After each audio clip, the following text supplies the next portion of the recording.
호세아 13장.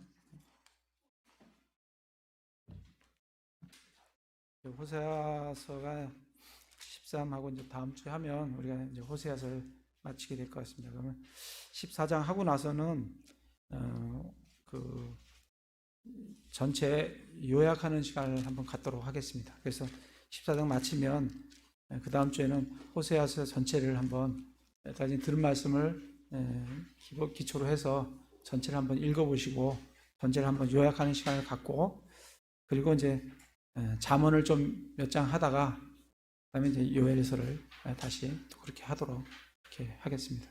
그래서 계속 소대원서만 나가면 같은 내용들이 많이 이렇게 반복되기 때문에 잠언으로 가서 좀 이렇게 또 마음을 또 새롭게 또 잠언으로 또 하고 와서 또 말씀을 나누도록 그렇게 하겠습니다.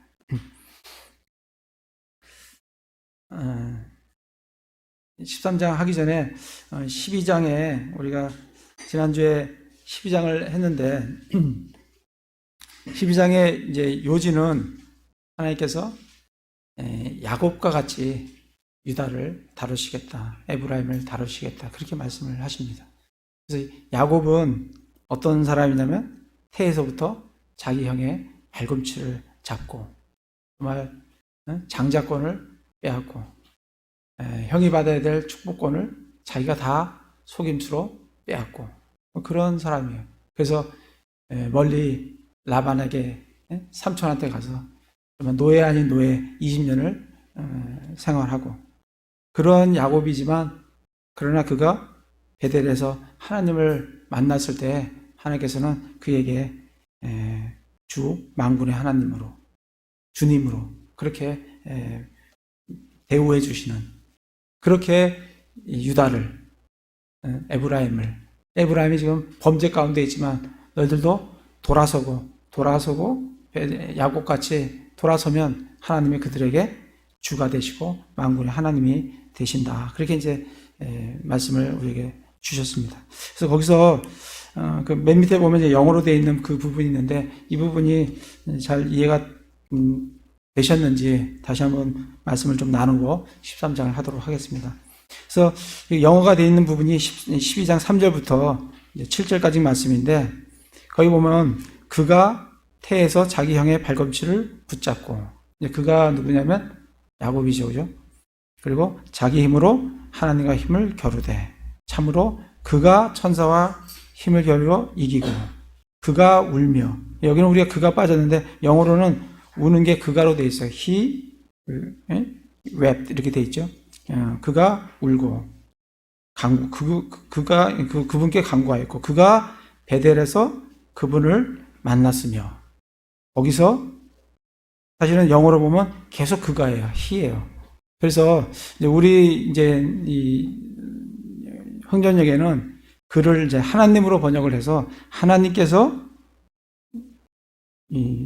우리에게 말씀하셨다, 이렇게 이제 번역을 했는데, 이제 계속 영어로 보면 그 he가 계속 야곱으로 되어 있는 것을 이제 볼 수가 있는데, 그 야곱이 야곱으로 이제 되어 있는 걸 볼 수 있는데, 그 야곱을 이제 우리 번역에서는 하나님께서 우리에게 말씀하셨다, 그렇게 이제 번역을 했고, 근데 이제 전체적으로 보면 그 히가 야곱으로 보는 게 더 타당하지 않은가 생각이 들어요. 그래서 그 히가 야곱이 우리에게 말씀하셨다. 그 우리는 누구냐면 하나님은 이제 삼위일체 하나님이시기 때문에 그 어스가 하나님이다. 왜냐하면 이제 창세기 또 35장에 보면 그 밑에 영어로 적어놨죠. He talked with him. 그가, 그 하나님이 누구와? 그와, 야곱과 말씀을 하셨고, the place where God spake with him. 그러니까 하나님께서 누구와 함께 말했냐면 야곱과 함께 말했다. 그래서 여기서는 지금 하나님과 야곱과의 관계를 지금 얘기를 하고 있는데, 어스를 우리라고 이제 좀 얘기를 하면 그 부분에서 좀 이렇게 의미가 이렇게 좀 동떨어지게 번역을 한 것이 아닌가 생각이 들어요. 그래서 그분께서 우리에게 말씀하셨다가 아니라 그가 우리와 더불어 말했다. 어스가 하나님이다. 그렇게 보는 게 전체적으로 말씀이 맞다. 그걸 염두를 해 두시고 읽으시면은 좀 의미가 더 와닿을 수 있지 않을까 생각이 듭니다. 그런 면에서 좀 말씀을 좀 보시면 좋겠습니다. 오늘 13장인데 13장에서도 계속 하나님께서 에브라임의 죄를 말씀을 하십니다. 13장 1절에 보면 에브라임이 떨면서 말할 때에는 이스라엘에서 자기를 높였으나 그가 바알로 말미암아 죄를 지을 때는 죽었느니라. 에브라임이 떨면서 말한다는 게 이게 어떤 의미가 에브라임이 떨면서 말할 때는 이스라엘에서 자기를 높였으나 그가 바알로 말미암아 죄를 지었을 때는 죽었느니라. 그래서 이게 두 개가 이렇게 좀 대조를 이루면서 그죠? 대꾸 형식으로 이렇게 돼 있죠. 그래서 이사야 66장을 한번 가보겠습니다. 이사야 66장에 가보시면 떤다는 게 성경에서는 어떤 의미를 갖고 있는가. 이사야 66장 2절 5절에 보면 2절에 보면 그 모든 것들을 내 손이 만들었으므로 그 모든 것들이 존재해 왔느니라. 주가 말하노라. 오직 나는 이런 사람 곧 가난하고 통회하는 영을 가진 자, 내 말에 떠는 자를 보살피리라. 그래서 떤다라는 의미가 성경에서는 자기를 겸손하게 낮추고 하나님 말씀에 순종하는 그런 태도를 떤다라고 말씀을 하십니다. 66장 5절에서도 주의 말씀에 떠는 자들아 너희는 그의 말을 들을지어다. 그래서 떤다라는 것은 겸손하게 자기를 낮추고 하나님 말씀에 순종하고 복종하는 그런 태도를. 그래서 에브라임이 그렇게 떨면서 말했을 때는 이스라엘에서 그가 높여졌다는 거죠. 그런데 그가 바알로 말미암아 죄를 지었을 때는 죽게 되었다. 허물과 죄로 죽었던 너희를 살리셨다. 그래서 바알의 우상 숭배를 할 때 에브라임은 죽었느니라. 그렇게 이제 말씀을 하고 계십니다. 그래서 이 에브라임이 바알로 말미암아 우상 숭배를 했어요. 그래서 바알 우상 숭배가 어떻게 들어가게 됐는지를 우리가 좀 한번 살펴보도록 하겠습니다. 사사기에 보시면 사사기 2장을 가보겠습니다.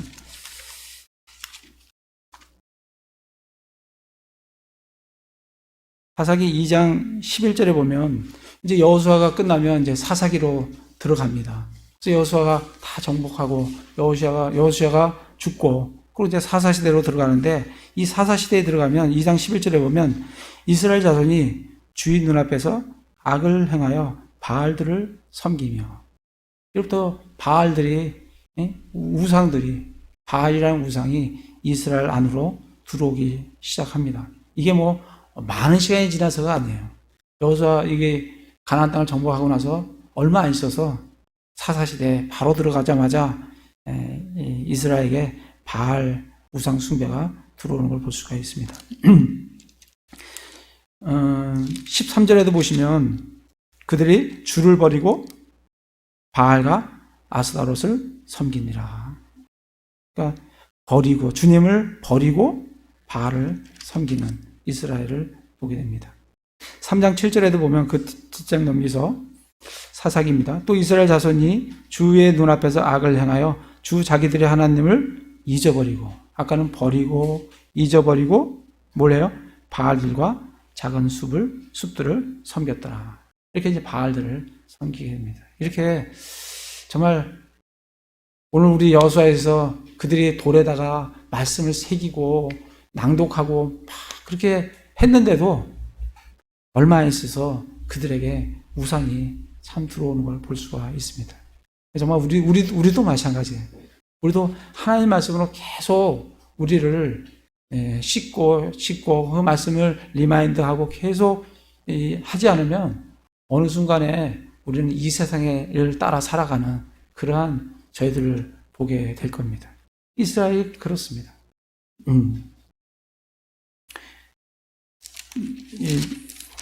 사사기 6장 25절에 보시면 이 기드온 얘기가 나오는데, 기드온이 무슨 제단을 헐냐면 바알의 제단을 헐어버려요.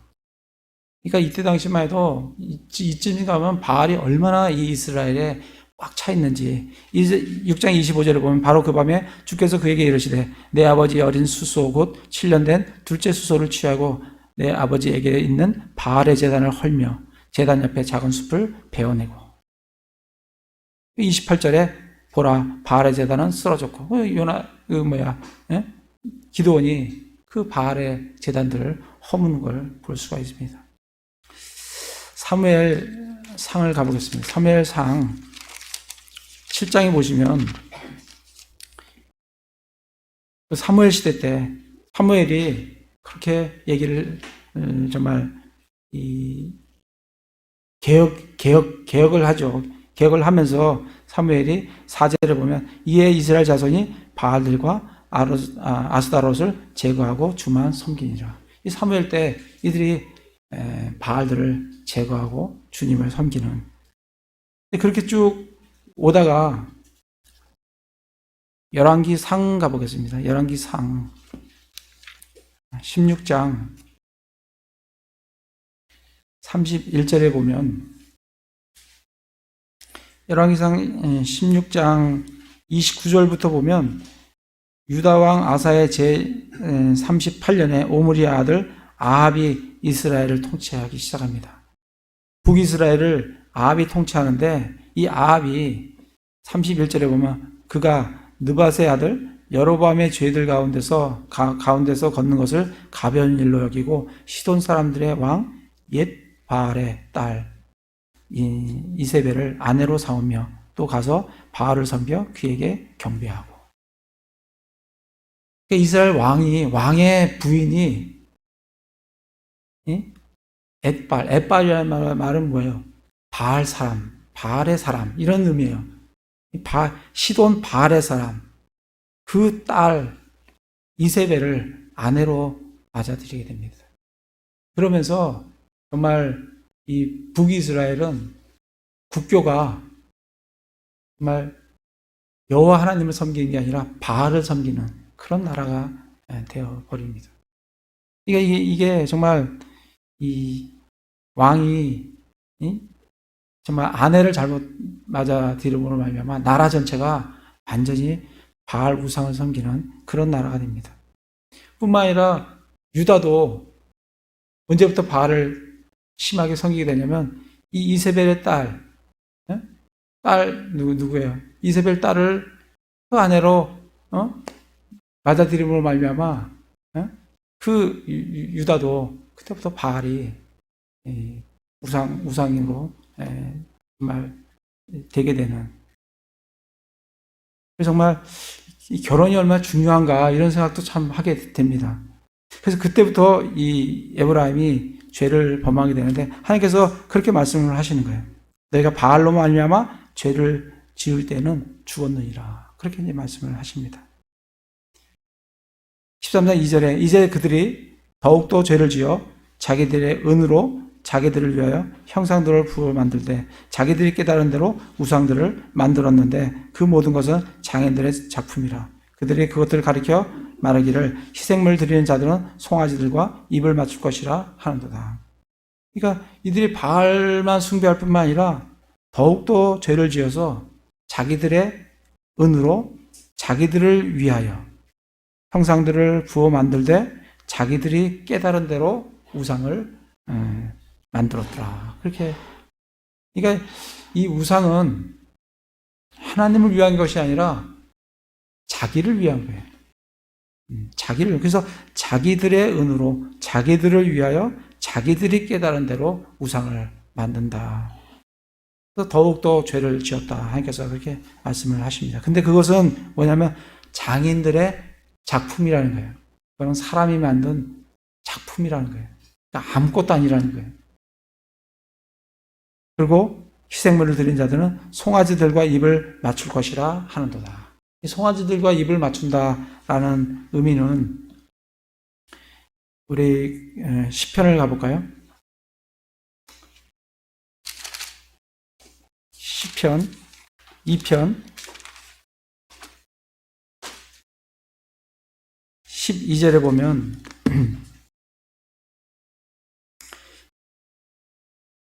그 아들에게 입 맞추라. 그리하지 아니하면 그분께서 분노하사 그분의 진노가 조금이라도 타오를 때에 너희가 길에서 벗어나 망하리로다. 그 아들이 예수 그리스도예요. 메시아라고요. 메시아 탄생을 말씀해 주시는데 그 아들에게 입 맞추라. 그 아들에게 입 맞추라는 얘기는 그 아들을 공경하라는 거예요. 그러니까 송아지에 입 맞추리라 하는 것은 송아지를 공경한다는 거예요. 그러니까 이스라엘이 바알을 섬길 뿐만 아니라 송아지를 섬기고 그 송아지를 경배하고 송아지에 입을 맞추고 그 일을 송아지를 공경하는 그러한 신앙이 바로 이 북이스라엘의 신앙이다. 그렇게 이제 말씀을 하고 계십니다. 그러시면서 그렇기 때문에 13장 3절에 그러므로 너희들이 그렇게 했기 때문에 바알을 숭배하고 송아지에 입 맞추고 송아지를 섬기는 그러한 북이스라엘이기 때문에 어떻게 하신다고요? 그들은 그러한 에브라임은 아침 구름 같고 사라지는 새벽 이슬 같으며 타작마당에서 해오리 바람에 날리는 겨 같고 불뚝에서 나는 연기 같으리라. 여기서 아침 구름이 나오고 사라지는 새벽 이슬, 해오리 바람에 날리는 겨, 불뚝에서 나는 연기. 정말 그냥 잠시 있다가 그냥 사라져버리는 그런 것들을 말씀을 해주지 않습니까? 너희들이 우상 숭배하는 게 그 결말이 그렇다는 거죠. 아침 구름 같이 사라지는 새벽 이슬 같이 타작마당에서 헤어룻밤에 날리는 이 겨가 얼마나 가볍습니까? 근데 그 겨가 헤어룻밤에 날아가면 뭐 얼마나 빠르게 날아가겠습니까? 굴뚝에서 나는 연기. 굴뚝이 높이 있는데 그 높은 곳에 바람이 심한데 거기서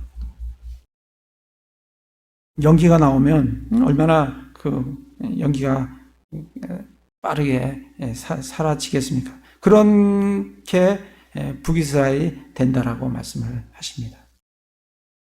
그런데 하나님은 너희가 섬기는 우상과 너희가 섬기는 송아지 그런 하나님이 아니라 나는 이집트 땅에서부터 주 내 하나님이니라. 이스라엘과 하나님과의 관계는 이집트에서 그런 관계였다는 거예요. 이집트 땅에서부터 하나님은 이스라엘에게 주님이시고 하나님이셨다는 거예요. 그러니까 이스라엘 땅에서부터 이집트 땅에서부터 하나님은 이집트를 하나의 민족으로 하나의 민족을 세우기 위한 그렇게 이 이집트 땅에서 그들과 주님으로 백성으로 그렇게 이제 해서 그들을 출애굽을 유월절을 통해서 그들을 출애굽을 시키지 않습니까? 그래서 나는 이집트 땅에서부터 내 하나님이니라. 너는 나 외에 다른 신을 알지 말라. 나 외에는 구원자가 없느니라. 하나님은 홀로 하나님이세요. 오직 한 분이시다라는 것을 말씀을 하시면서 내가 광야고 심히 메마른 땅에서 너를 알았거늘. 그리고 그들을 데리고 나와서 어디에서? 광야에서. 정말 그들과 백성, 하나님과 하나님의 백성으로 삼는 그런 일이 광야에서 일어났습니다. 출애굽기 가보시면 출애굽 19장에 보시면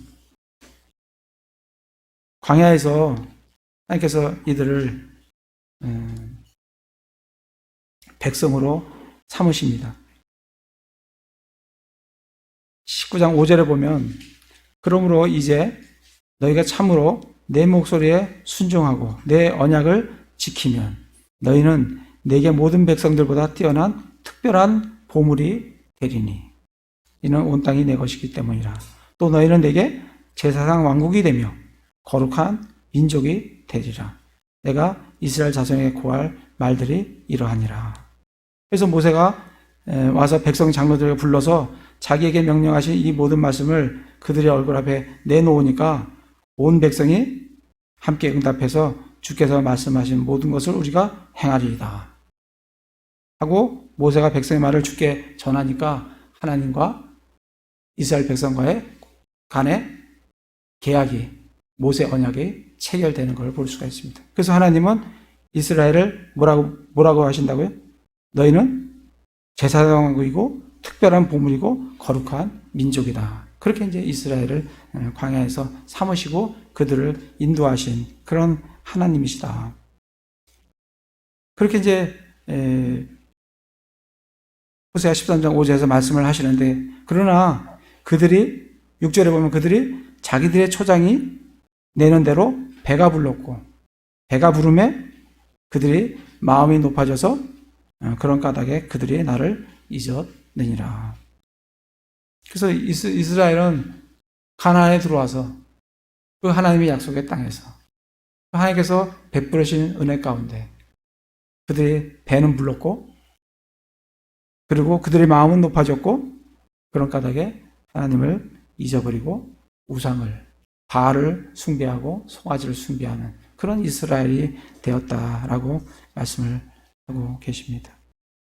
그래서 그렇기 때문에, 그러므로 또 결론이에요. 너희들이 그런 삶을 살았기 때문에 내가 그들에게 사자가 같이 되고 길가의 표범같이 그들을 지켜보리라.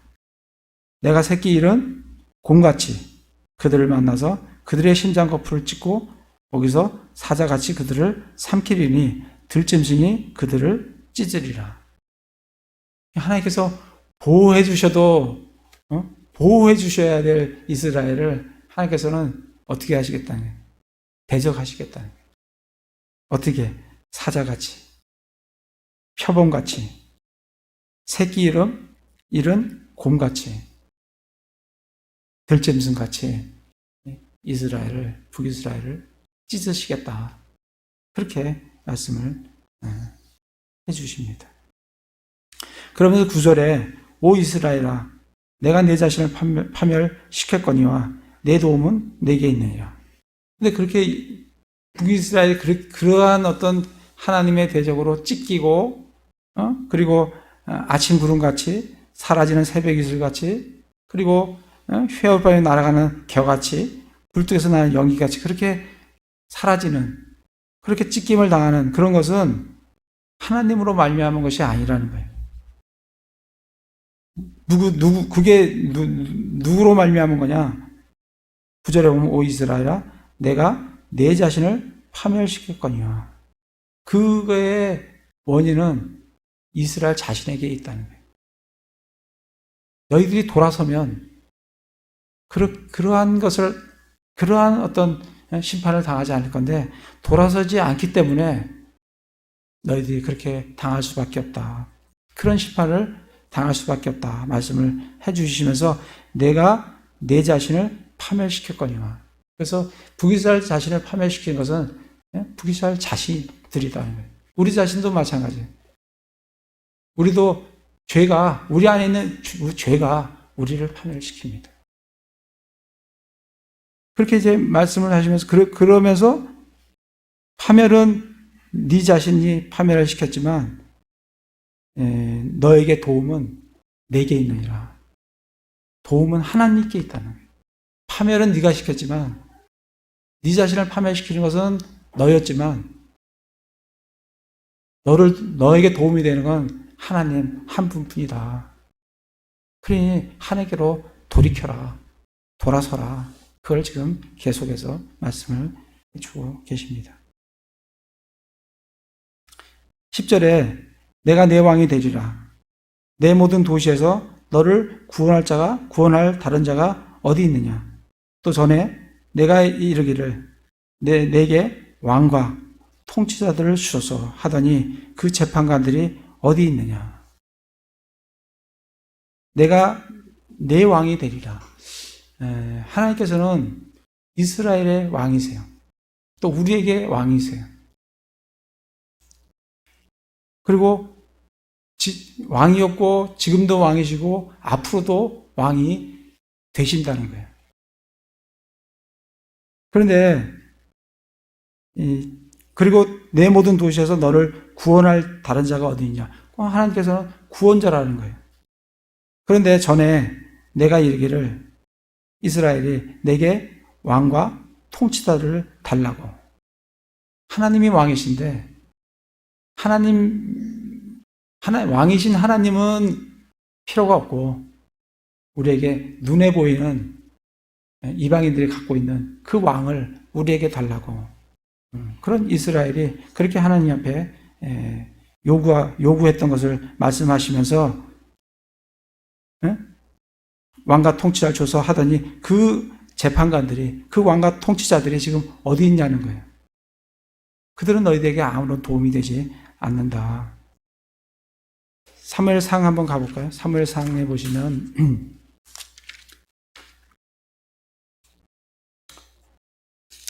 사무엘상 8장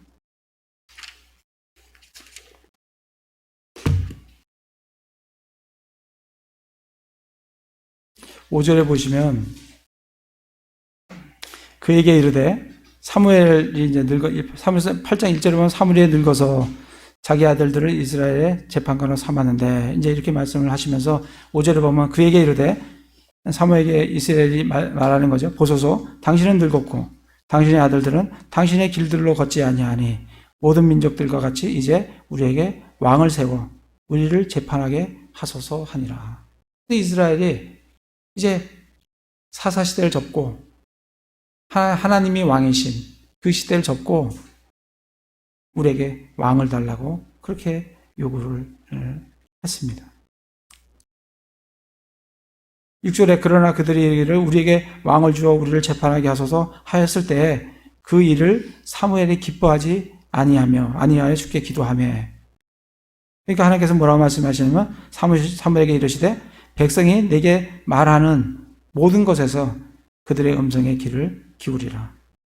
그들이 너를 버리지 아니하고 나를 버려서 내가 자기들을 통치하지 못하게 하려 하였느니라. 이스라엘이 내게 왕을 주소서 한 것은 이제 내 삶을 통치하는 것은 우리를 통치하시는 하나님이 필요한 것이 아니라 하나님은 필요가 없고 우리에게 이방인들이 갖고 있는 그런 왕을 우리에게 달라고. 사무엘을 버린 것이 아니라 나를 버려서 내가 자기들 통치하지 못하게 하기 위해서 그걸 원했기 때문에 왕을 달라고 하는 거다라고 말씀을 하십니다. 다시 호세아로 와서 그래서 지금 그 말씀을 하시는 거예요. 내가 내 왕이 되리라. 내 모든 도시에서 너를 구원할 다른 자가 어디 있느냐. 내가 왕인데 전에 내가 이르기를 내게 왕과 통치사를 주소서 하더니 그 통치사는 도대체 다 어디 갔냐. 그런데 내가 친히 분노하여 내게 왕을 주고 친히 진노하여 그를 패하였도다. 실제로 왕을 줬어요. 사울 왕을 줬어요. 그게 분노 때문에 주셨다는 거예요. 분노해서 그들이 원하는 대로 그렇게 하도록 그렇게 왕을 주고 또 진노해서 그 사울 왕을 패하게 되었다라고 말씀을 하고 계십니다. 그래서 정말 우리의 삶도 우리의 왕이 누군가, 내가 나의 왕인가, 아니면 다른 것들이 나를 지배하기를 원하는가, 아니면 예수 그리스도가 나의 왕이신가. 하나님은 하나님이 왕이시고 예수 그리스도가 우리의 왕이시다. 이렇게 말씀을 하고 계십니다. 12절에 내가 에브라임의 불법을 묶었은즉 그가 죄에 숨겨졌느니라. 이 말씀이 참 무슨 말씀인지 잘 이해가 잘 쉽지가 않을 것 같아요. 내가 에브라임의 불법을 묶었은즉 그가 죄에서 숨겨졌느니라. 그래서 이 말씀을 좀 이해하기 위해서 우리 신명기를 좀 가보겠습니다. 신명기 32장에 보시면 불법을 묶었고 죄가 숨겨졌다라는 게 어떤 의미인가. 신명기 32장 20절 먼저 보시면 이에 그분께서 이르시되 내가 내 얼굴을 그들에게 숨기고 그들의 종말이 어떠한가 보리라 하였으니 이는 그들의 심히 거역하는 세대여 믿음이 없는 자녀들이기 때문이라. 하나님께서는 이스라엘이 죄를 범하니까 어떻게 해요? 내 얼굴을 그들에게 숨기고 하나님이 얼굴을 숨기시는 거예요. 그리고 그렇게 되면 그들의 불법은 묶이고 그들은 죄가 숨겨진 것 같아요. 하나님이 심판을 안 하시고 때가 때 되기를 그 죄들을 차곡차곡 묶었다가 숨겨두셨다가 때가 되면 그들을 심판을 하시겠다는 겁니다. 그 말씀이 20절 말씀이에요. 이에 그분께서 이르시되 내가 내 얼굴을 그들에게 숨기고 그들의 종말이 어떠한지 보리라. 32장 32절부터 보시면 그들의 포도나무는 소돔의 포도나무요 고모라의 밭의 소산이니라. 그들의 포도는 쓸개 포도니 그들의 송이는 쓰며 그들의 포도주는 용들의 독이요 독사들의 지독한 독이니라. 이것을 내게 쌓이고 내 곳간에 속에 밀봉된 채 있지 아니한가.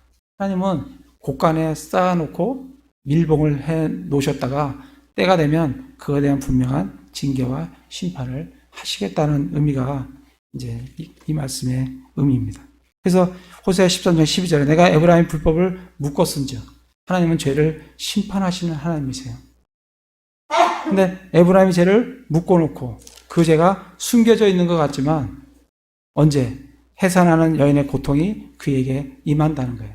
때가 되면 해산하는 여인의 고통이 그에게 임하리니 그는 지혜가 없는 아들이니라. 그는 아이들을 쏟아내는 곳에 오랫동안 머무르지 말아야 하느니라.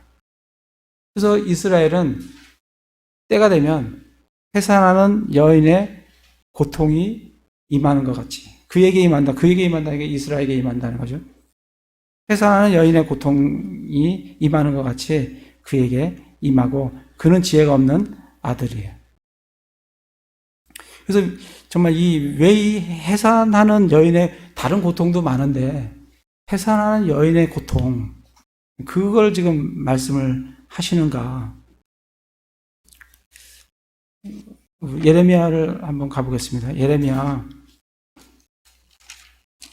30장에 보시면 야곱의 고난의 때에 대해서 지금 말씀을 해주고 계십니다. 그러니까 지금 이거는 아시리아한테 팔려가는 것도 이제 가깝게는 그걸 말씀하시지만 멀리 이제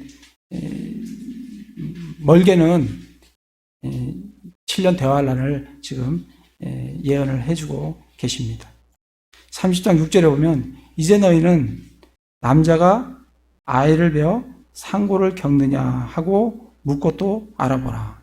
계속 하나님은 이스라엘이 남자가 아이를 베나요? 안 베잖아요. 그러니까 이스라엘이 이 아이를 베어 상고를 겪는 그런 고통을 겪는다는 거예요. 남자마다 상고를 겪는 여인같이 자기 손을 허리에 대며 모든 얼굴이 창백하게 변함을 내가 보면 무슨 까닭이냐. 이렇게 된다는 거예요, 이스라엘이. 아, 슬프도다. 그날이 커서 그것과 비길 날이 없으니 이날은 곧 야곱의 고난의 때로다. 그러나 그가 그 고난에서 구원을 받으리라. 그래서 이러한 7년 대환을 거친 후에 그래서 그들이 온전한 회개를 한 후에 하나님께서 그들을 구원을 하시겠다. 그 고난이 뭐라고요? 상고를 겪는 고통과 같은. 왜 상고라고 하냐면 뭘 낳기 때문에 그래요. 근데 그게 뭘 낳는 거냐면 이사야 66장을 가보겠습니다. 이스라엘은 뭘 낳아야 되냐면 이사야 66장 6절에 보면 떠드는 소리가 도시에서 나오며 소리가 성전에서 들리니 곧 자신들이 원수들에게 보응하는 주의 소리로다. 그녀가 이스라엘입니다. 진통을 겪기 전에 계속 그 얘기예요. 진통을 겪기 전에 해산하고 자기의 고통이 임하기 전에 사내 아이를 낳았으니, 이스라엘이 사내 아이를 낳는다는 거예요. 누가 그런 일을 들었느냐? 누가 이런 일들을 보았느냐? 땅이 하루에 만들어져서 열매를 내겠느냐? 혹은 한 민족이 순식간에 태어나겠느냐?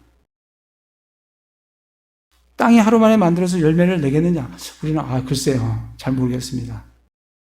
한 민족이 순식간에 태어나겠느냐? 글쎄요, 잘 모르겠는데요.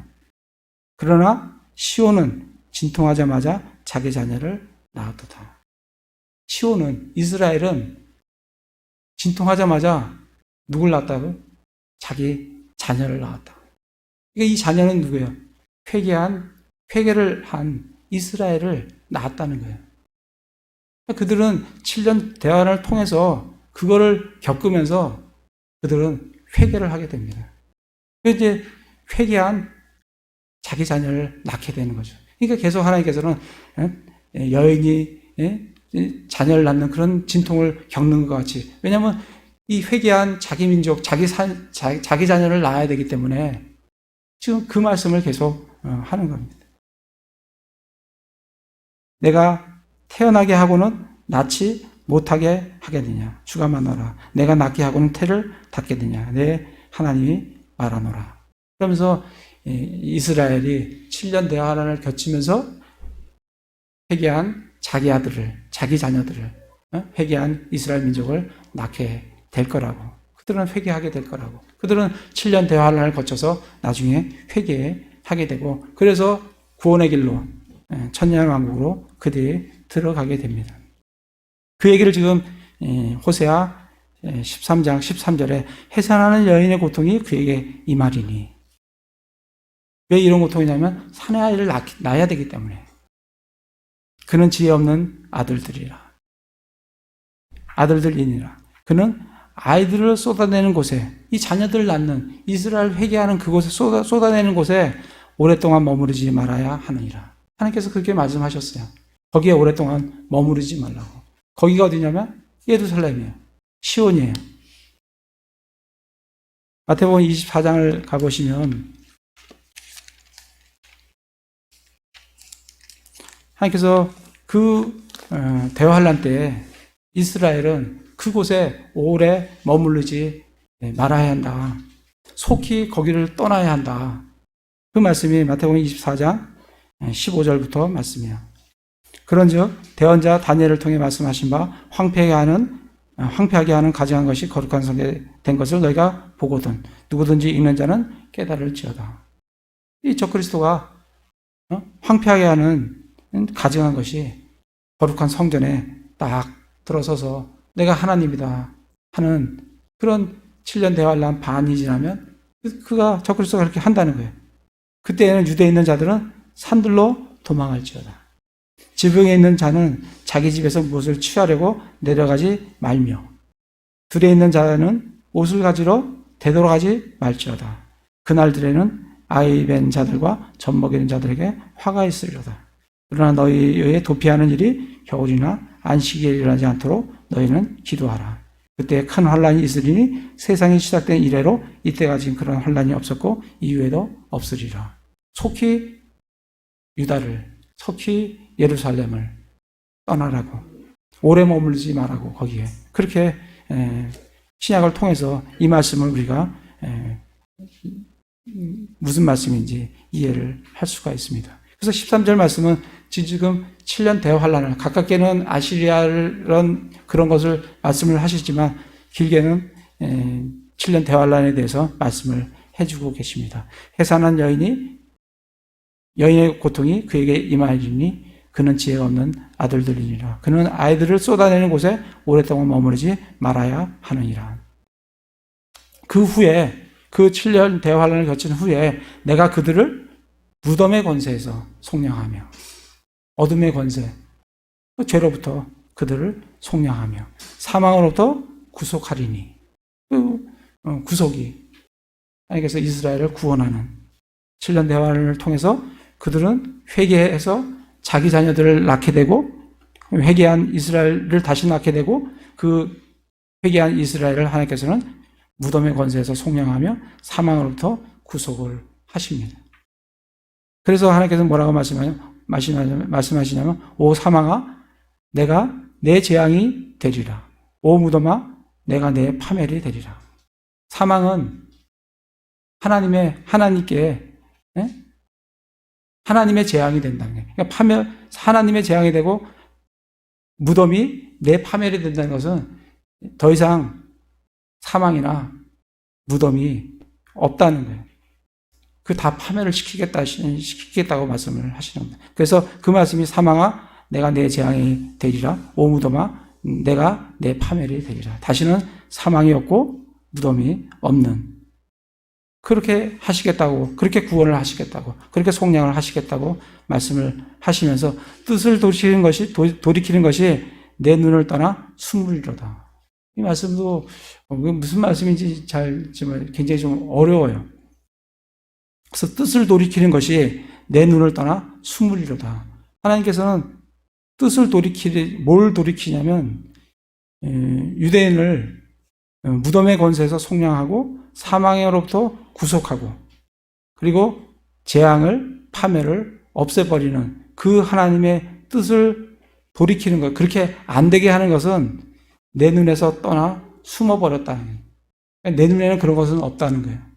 다시 말하면 하나님께서 뜻을 세운 이스라엘을 무덤의 권세에서 속량하고 사망에서 구속하고 사망과 무덤을 파멸시키는 그 하나님의 뜻을, 그 뜻하신 그것을 돌이키는 일은 없다는 거예요. 돌이키는 일이 내 눈에서 숨어버리리라. 하나님 눈에는 더 이상 그 확정된 그 약속은 절대로 눈에 사라지거나 없어지는 것이 아니라 그대로 이루시겠다고 말씀을 해주신다는 뜻이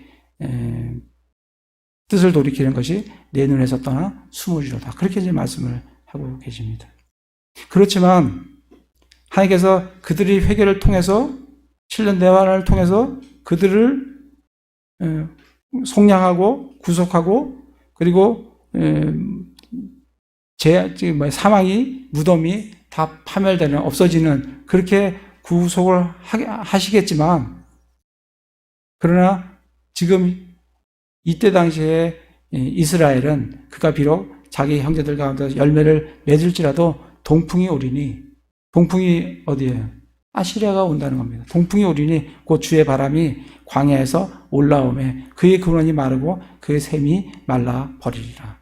그가 아시리아가 모든 아름다운 그릇의 보물들을 노략하리라. 그러나 그들이 돌아서지 않는 한 그들이 당해야 될 것은 심판당해야 될 것은 당해야 된다.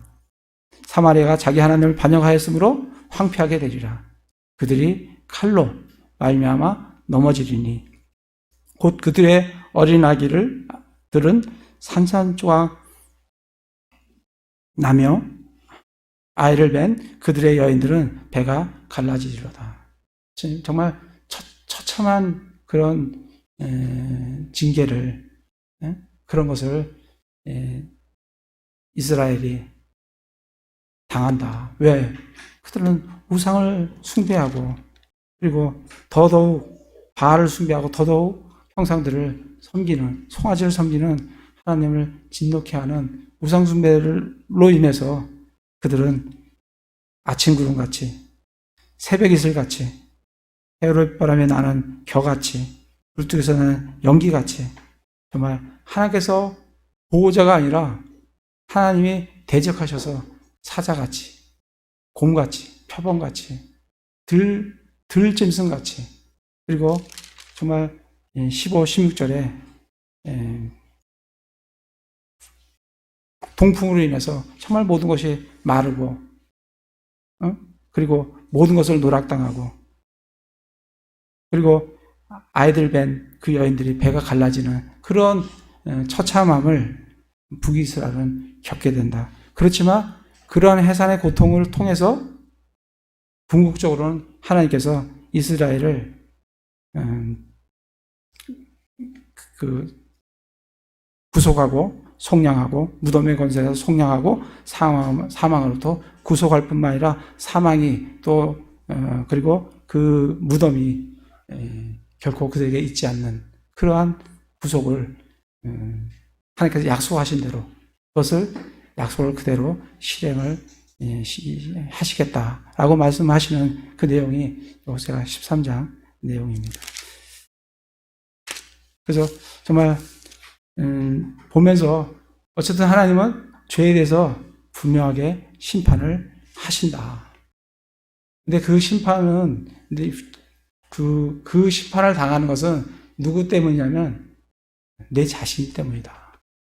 그러나 거기로부터 도움은 하나님께 있다. 도움을 받는 방법은 내가 돌이키는 거다. 돌이키면 하나님으로부터 도움을 받는다. 그래서 우리가 죄를 지을 수 있어요. 그 죄로부터 돌이키면 하나님으로부터 징계는 받을지언정 또 하나님으로부터 놀라운 죄 문제에 대한 해결과 그리고 그러한 부분에 대해서 하나님께서 축복을 주시지만 계속 죄를 가운데 있다고 하면 그 죄에 대한 분명한 징계가 이스라엘에게 임했던 것 같이 우리에게도 그런 징계들을 하신다. 이렇게 말씀을 하고 계십니다. 네. 오늘 말씀은 그런 말씀인 걸 기억하시면서 하나님께 우리 자신이 정말 이 북이스라엘 같이 바알을 섬기고 송아지를 섬기고 그건 그렇게 하지는 않지만 우리에게는 또 다른 우상들이 우리에게 있습니다. 이 세상이 우리의 우상이고 이 세상의 재물들이 우리의 우상이고 그래서 우리가 어디에 우리의 마음과 생각을 두고 있는지 살펴보시면서 거기서부터 돌아서시는 그래서 하나님을 섬기는 그런 자녀 되시길 기도를 드립니다.